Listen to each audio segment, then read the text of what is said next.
우리가 이런 질문을 좀 먼저 드려볼게요. 내 남자친구가 있어요. 내 여자친구가 있어요. 3시간 동안 갑자기 연락이 안 돼. 3시간. 자, 여러분은 어떻게 반응할지 제가 보기 3개를 내드릴게요. 1번. 먹었지? 응. 뭔 일 있겠지? 먹었지? 먹었지. 먹었고요. 2번. 혹시 내가 뭐 잘못했나? 혹시 내가 뭐 실수한 거 있나? 내가 싫어졌나? 3번. 아싸, 다행이다. 아싸 다행이다? 아우, 나 진짜 같이 있는 거 너무 숨 막히고 힘들었는데 아싸, 다행이다. 자, 답을 나는 1번이다, 2번이다, 3번이다 아마 머릿속으로 생각하셨죠? 근데 이건 성격일까요? 아니면 내가 이 사람을 더 사랑하거나 아니면 덜 사랑하는 걸까요? 아닐 거예요. 이걸 우리가 애착 유형이라고 불러요. 애착이라는 말이 있잖아요. 이게 이제 사랑하고 착 들러붙는다. 라는 말이어서 영어로는 attachment라고 불러요. 누군가에게 안전감을 느끼는 그 형태, 그 반응. 어떤 사람들은 이거는 타고나는 거 아닙니까? 이거는 안 변하는 거 아닙니까? 이런 얘기하는데 저는 이런 말씀 드립니다. 애착은 운명이 아니에요. 일종의 행동 패턴이기 때문에 내가 이걸 딱 인식하기만 해도 사실 우리의 애착의 형태는 달라질 수 있다. 그럼 우리도 다 이런 애착 유형을 가지고 있다는 거거든요. 그래서 저희가 애착 유형과 관련된 질문지를 여러분 들어오실 때 네네. 한번 좀 검사를 해봅시다라고 드렸죠.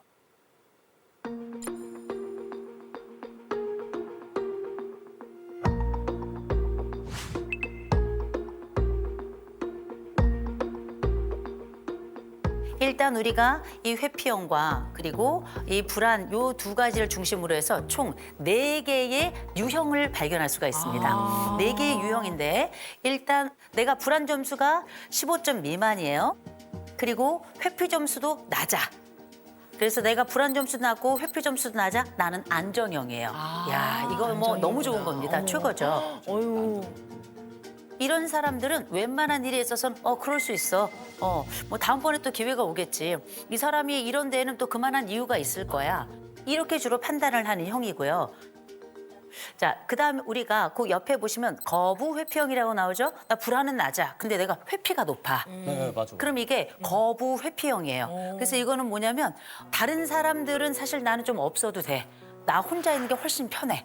이렇게 생각하는 사람들이고 갈등을 별로 좋아하지 않아요. 그래서 그냥 밀어내고 심지어 회피 점수가 높은 분들은 잠수 타요. 잠수 탑니다. 예. 그래가지고 보면 집 나가버리거나 잠수 타거나 아니면 말 몇 달씩 안 하고 이런 분들 있죠. 불안 몰입형이라고 있죠. 요건 불안이 높은 분이에요. 불안이 높은 분. 또 몰입형이라고 또 나와 있죠. 상대방에게 엄청나게 집착하는 겁니다. 가지 마.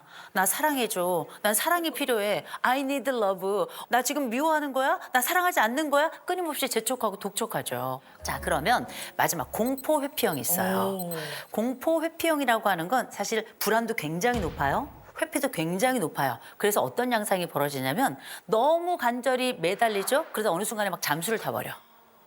걷잡을 수 없는 사람이에요. 이 사람은 도대체 예측이 불가능한 사람이에요. 거기다가 내가 너를 사랑해 하면서도 그 사람이 내게 다가오죠. 그럼 그 사람을 밀어내. 뭐야? 늘 고독하고 간절함을 요청하지만 그 간절함이 내게 왔을 때 그걸 받아들일 준비가 안 돼 있는 사람이라 어떻게 보면 이 공포회피형은 세상에서 제일 사랑에 목마른 사람이고 동시에 제일 외로운 사람이다. 전 이렇게 말씀을 좀 드리고 싶어요. 사람마다 다 유형이 달라요. 제일 중요한 건 내 유형이에요. 남의 유형이 뭐가 그렇게 중요하겠어요. 맞아요. 그런데 내 배우자의 유형을 알고 있으면 이해가 되는 거예요. 이 사람이 왜 그런지, 어째서 그런지, 언제 그러는지, 어떤 방식으로 그러는지 예측도 되고 이해도 되기 때문에 우리가 이런 검사들이 가지고 있는 기쁨이 있는 거죠. 제가 상담했던 분 중에 40살 때까지 연애를 한 번도 못 해본 분이 계셨어요. 그래. 뭔 그런 분들 소리구나. 요새 좀 있어. 그러면 정말 단 하루도 연애를 해본 적이 없습니까? 그건 아니래요. 3일 천하. 3일 천하. 제일 길었던 게 한 달이었는데 그 한 달에 딱 3번 만났대요. 이게 이제 3일 천하가 맞는 거죠. 근데 이 사람이 왜 그런가 했더니 이 여자분이 와가지고 자기를 향해서 얼굴을 이렇게 들이밀기만 하면 무섭대요. 왜 그러지? 그러니까 이 여성이 이렇게 있다가 저는요 하고 들어오면 이제 무서운 거예요. 왜 그럴까? 애프터가 없는 거예요. 이 여자는 기다렸겠죠? 근데 이 남성이 애프터를 신청하지 않으니까 사실은 이 만남은 지속될 수가 없겠죠. 그러면서 이분이 저랑 같이 42살에 상담을 시작했어요. 매주 해서 한 달 반을 한 겁니다. 6회를 했는데 그 이후에 여자분을 만났고요. 소개를 받아가지고 3년을 연애를 했어요. 오, 길게 갔다. 이때 했던 검사가 애착 검사였어요. 애착 검사를 하면서 이분이 자기가 회피형이라는 걸 너무 명확하게 회피 점수가 거의 극에 달았었으니까요. 그러나 이분의 회피에는 이유가 있었죠. 어머니가 항상 이 자식, 그러니까 아들만 셋이 있었는데 아들 셋을 완전히 다 모른 척하고 전혀 한 번도 바라봐주지 않고 아이고. 세상에 다 그러면 아들들이 막 달려들었을 거 아니에요. 사랑받고 싶으니까 만져달라고 안아달라고 우리를 사랑해달라고 달려들었을 텐데 정말 놀라울 정도로 고개를 딱 돌리고 아이들을 터치를 하지 않았어요. 그래서 거절당할 것에 대한 이 공포가 너무 컸기 때문에 조금이라도 잘못하면 나는 반드시 거절당할 거잖아요. 이런 낯선 상황과 거절에 대한 불안, 이 두 가지가 함께 엉겨 붙으면서 이 사람 생에 40살이 될 때까지 늘 3일 천하의 연애로 끝나는 이런 상황이 된 건데 사람은 이런 나를 알아가는 과정만으로도 자유를 얻습니다. 맞아, 맞아요. 좋은 사람은 그냥 좋은 사람이 아니고요. 좋은 방향을 선택하는 사람이 좋은 사람이래요. 내가 가지고 있는 이 애착의 지점으로부터 더 좋은 애착의 방향을 향해서 가도록 우리 스스로도 열심히 그리고 힘차게 걸어가고요. 무엇보다 내가 관계의 피해자가 아니라 나라는 사람의 관계의 주인공이 될 수 있도록 그렇게 애쓰고 힘쓰고 또 용기를 냈으면 좋겠습니다.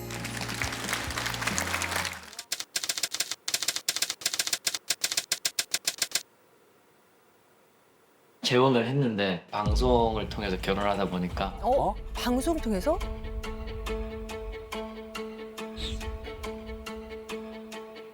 나 이거 봤잖아. 오. 부부면 신뢰를 해야 하는데 아내가 저를 너무 못 믿어요. 한 번씩 이혼을 했었으니까 와이프가 과거의 기억에서 못 나오더라고요. 이혼하고 아무도 안 만났다는 거예요, 15년 동안. 그래서 그런지 자기는 뭐도 확인해야 되고 뭐도 확인해야 되고 방송을 타고 커뮤니티 사이트에 제 얘기로 도배가 됐다고. 왜요? 바람 펴서 이혼을 당했다. 그게 꼬리를 물어서 엄청나게 커졌어요. 댓글 많이 달렸어. 나도 알아. 안 달렸어. 의심이 더 커지니까 저런 놈이라고? 얘는 아니야 하고 못 살겠으면 헤어져. 믿음의 약속을 계속 지키는 노력을 해야 되는데 언제든지 판 뒤집듯이 전 뒤집듯이 야 그냥 뒤집어. 근데 돌싱 특집 때 그때 영자랑 영철로 나오셔가지고 마지막에 이렇게 불타올라가지고 잘 되신 걸로 기억을 해요. 그 뒤로 결혼하신 건가요? 네, 결혼했습니다. 결혼한 지 얼마나 되신 이제 거예요? 한 달 됐네요. 한 달? 한 달이요? 네. 완전히 신혼이네요. 네. 이제 많은 분들이 방송 통해서 제가 결혼을 해서 많이들 아시잖아요. 네. 근데 그래서 그런지 모르겠지만 사실 재혼 과정이 너무 힘들었거든요. 네. 아. 외부 사람들의 시선을 통해서 아니면 저희 둘만의 문제로 싸운 적은 단 한 번이 없거든요. 근데 이제 저희 와이프는 보니까 그 외부의 눈과 시선을 굉장히 불편해하고 굉장히 불안해하더라고요. 제가 낯설 방송을 나오고 악플이 정말 많았는데 그때 항상 이슈가 됐었던 그 외도 루머 사건 때도 아무 문제 없다가 갑자기 얘기를 하는데 저희 이혼 조정문이라든지 이런 걸 확인하고 싶었나 봐요. 네. 그래가지고 왜 그러냐 그랬더니 자꾸 뭐 주변에서도 얘기하고 막 루머도 너무 많고 자기 힘들다. 그러니까 그 마음은 알겠지만 그래도 나란 사람을 좀 감정을 좀 배려해서 얘기해줬으면 좋겠다라고 했는데 너무 그게 마음이 상한 거예요. 그거를 와이프는 못 이겨 하더라고요. 근데 그게 이제 힘들었던 과정의 결과가 결혼 이후에도 지속되면 어떻게 될까 사실 그게 고민이거든요. 아내는 왜 또 어떤 부분을 남편을 못 믿겠다라고 얘기하는 걸까요? 저는 맨 처음에 느낀 거는 이제 첫 번째 결혼에서 이제 아픔과 상처가 있잖아요. 네. 근데 극복을 아직까지 남아 있다는 느낌을 좀 많이 받았거든요. 연애할 때. 자기는 계속 확인을 해야 된다고, 똑같은 실수하면 안 된다고, 막 계속 확인해야 된다고 이런 말들을 좀 종종 했었어요. 어. 그 다음에 시댁도 안 가보고 결혼을 했었다고 막 이런 말을 해가지고. 진짜로? 진짜로? 예. 전원은 왜 끝났을까요? 일단 재정적인 문제. 그런 몰랐던 게 좀 재정적인 있었고. 문제. 네. 혹시 사기 같은 거였을까요? 그건 아니고 모르는 빚. 몰랐던 빚이 이제 있었던 걸 나중에 알았는데 사실 그것도 얼마인지는 몰라요. 그걸 말하지 않고 전 배우자가 결혼을 했던 거예요? 네. 우리가 그런 걸 사기라 그래요. 사기 결혼했네. 사기야. 왜냐하면 우리가 함께 살아가면서 그 빚에 대한 부분을 공동 책임을 져야 되는 거잖아요. 그러니 이걸 숨기고 결혼했다는 건 일종의 그렇게 볼 여지도 있는 거죠. 네. 그래서 말을 물어봤더니 말을 안 한 거지 거짓말한 게 아니다. 그렇게 하니까 제가 뭐야? 뭔 소리 하고 있어? 그러면 남편하고 재혼을 하기 전에는 물어봤어요? 저한테 얘기해 준 건 있어서 그냥 그걸로만. 들은 걸로만? 네. 전원하고 똑같네요. 네. 근데 그 댓글은 제가 물어는 봐야 되겠더라고요. 그래서 큰 맘 먹고 물어본 거예요. 아, 댓글을 물어보셨어요? 네, 오. 그때는 너무 겁이 났거든요. 무서웠거든요. 왜냐면 저는 여자 문제는 용납이 당연히 누구나 그럴 것 같으니까. 네. 근데 루머에 대해서 물어봤잖아요. 그때 남편이 뭐라 그래요? 그때는 저한테 일단은 아니다라고는 했고 제가 또 조심스럽게 근데 나도 이거 보여줄 수 있어? 이렇게 말했어요. 보여줄 수 있는데 이제 나중에 얘기를 하기는 기분은 좀 안 좋은 거죠. 제가 자기를 아직도 못 믿는다. 뭐 걱정된다 막 이런 것도 많이 오고 그런 같은 거 조금 오니까 너무 조금 그래서 저는 안 보거든요. 이제 어느 순간부터. 중간에 임신했었을 때 임신을 했었어요? 네. 그러면 지금 혹시 임신 상태이신가요? 제가 유산을 했어요. 네, 초기에. 계리 유산이 되셨구나. 너무 힘드셨겠다. 갑자기 임신이 됐다는 거예요. 근데 너무 좋더라고요, 기분이. 예. 그걸 좋아하는 감정은 있지만 마음대로 티를 못 내겠더라고요. 예. 이거를 또 부담 주는 거 아닌가라고 해서 그때 뭐라고 했냐면 정말 나는 좋다. 그치만 너의 생각과 너의 결정을 난 존중하겠다 이렇게 얘기는 했거든요. 근데 여기서는 안 낳는다고 하더라고요. 근데 되게 서운하더라고요, 그 말이. 근데 티를 못 냈죠. 그래도 어차피 저는 와이프의 생각을 존중하기로 했으니까. 그랬는데 또 펑펑 우는 거예요. 그래가지고 왜 울어 그랬더니 아니 네가 낳는다 안 낳는다 확신을 안 주니까 내가 불안해서. 그러면 선택권이 나한테 있냐? 그러면 있대요. 그래서 그러면 무조건 낳자. 그렇게 해서 낳자고 결정한 거란 그러니까 말이에요. 이거를 처음부터 했으면 되는데 사실은 저도 임신 테스트기를 했을 때 임신을 했으면 좋겠다는 바람을 갖고 있었어요. 그런데 뭔가 남자가 정말 야 이거 너무 좋다 키우자 이렇게 했으면 너무 좋았는데 약간 똘똘해지고 뭐지? 뭔 말이지 저게? 그러니까 그러면 또 내가 결정해놓고 나왔어. 그러면 또 나 독박 육아의 시작은 네가 낳고 싶다 이럴 수도 있잖아요. 그러니까 그런 모든 거가 제가 확신을 못 받았어요. 그래서 나 그럼 이렇게 하면 못 낳아 이렇게 된 건데 그래서 그때 또 힘들었죠. 근데 나 진짜 동호회랑 이런 뭔가 밴드 이런 거 활동 많이 하거든요. 보컬로 하시는데 보컬로요? 네, 보컬인데 취미세요. 취미신데 제가 연주를 하는 그런 활동보다 취미 생활에 하는 게 한 번의 비용이 훨씬 많이 드세요. 비용이요? 네. 어느 정도? 한 뭐 한 번 할 때 한 200 취미 활동이요? 취미, 예. 그러니까 이전에는 좀 더 여러 번 있었는데 이제 결혼하고는 2번으로 줄이겠다고 하더라고요. 1년에 밴드는 2번만 할까요?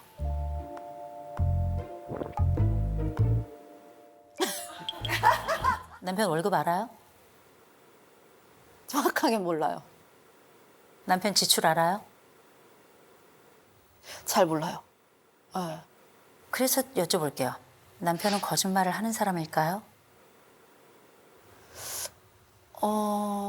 거짓말을 안 할 것 같긴 한데 제가 100% 확신이 없어요. 아, 어떤 부분에 확신이 없어요?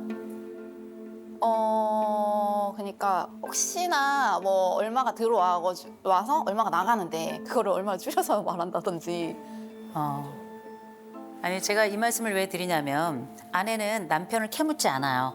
대신에 질문은 늘 있단 말이에요. 묻지 않을 뿐이지 질문은 있어요. 맞아요. 묻지 않은 이유는 딱 하나예요. 우리가 이게 파묘가 됐을 때 안쪽에서 혹시 험한 것이 나올까 봐 네, 이런 두려움이 있단 말이에요. 저 있어요. 남편이 자율성이 99점이에요. 연대감이 또 99점이에요. 그래서 모든 사람하고도 다 잘 지낼 수가 있는 인류애가 있는 사람이에요. 그뿐만이 아니라 자기 초월 점수도 굉장히 앞으로 뭐든지 잘 될 거다 이렇게 생각하는 사람이에요. 그래서 다른 사람들의 불안을 잘 이해하지 못하는 거예요. 이런 걸 우리가 이상주의적 왜곡이라고 불러요. 다 좋다고 보는 거예요. 다 괜찮아질 거라고 봐요. 아내가 남편하고 가장 큰 특징은 연대감이 낮아. 모두와 함께 할 수 있는 건 아니에요. 모두 함께 할 수 있는 건 맞아요. 아니에요. 이 아내의 지표의 핵심은 나 혼자 생각해.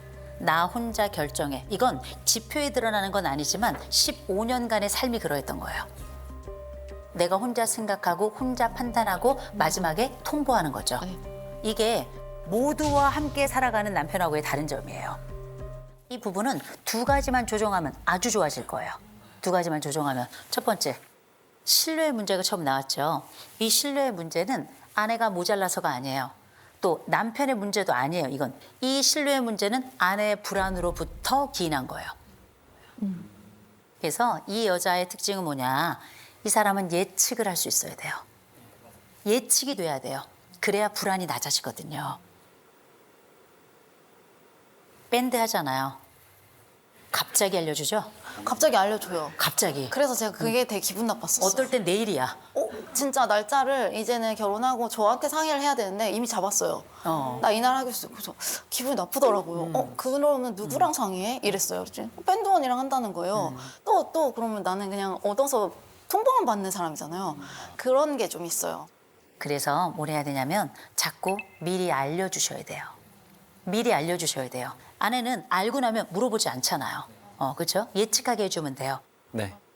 당연히 아내도 혼자 오랫동안 해왔던 그 세월에 배려는 말이에요. 혼자 결정해서 이 사람에게 이게 가장 적은 피해일 것이다 라고 얘기하는 게 아니고 사전에 이 사람에게도 알려줘야 되는 거거든요. 서로 예측할 수 있도록. 그래서 두 분은 마음속에 배려만 안 하면 돼요. 배려하지 말고 질문하세요. 질문을 통해서 확인만 하죠. 바로 안심이 될 거예요. 네. 네.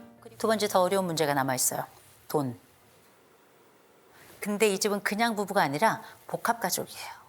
복합가족이라서 조금 어려운 지점들이 있어요. 이를테면 남편 쪽 아이에게 양육비는 얼마나 나가지? 아이를 봐주는 장모님께 돌봄비는 얼마가 나가지? 아무도 모른단 말이에요. 통장 까야 돼요. 적어도 한 달에 한 번 정도는 저희가 재정회의 같은 걸 좀 하시면 좋아요. 각자 얼마의 지출이 있는지, 얼마의 수입이 있는지, 그리고 둘 간에 합의된 미래의 공동금액은 어떤 걸 하고 또 얼마를 낼지 합의된 재정회의를 좀 하셔야 될 것 같아요. 네. 그렇다면 최고의 부부가 될 거다라는 생각이 들고요. 저는 두 분이 다시는 나는 솔로에 나가지 않기를. 전 국민이 지켜보고 있어요, 이제는.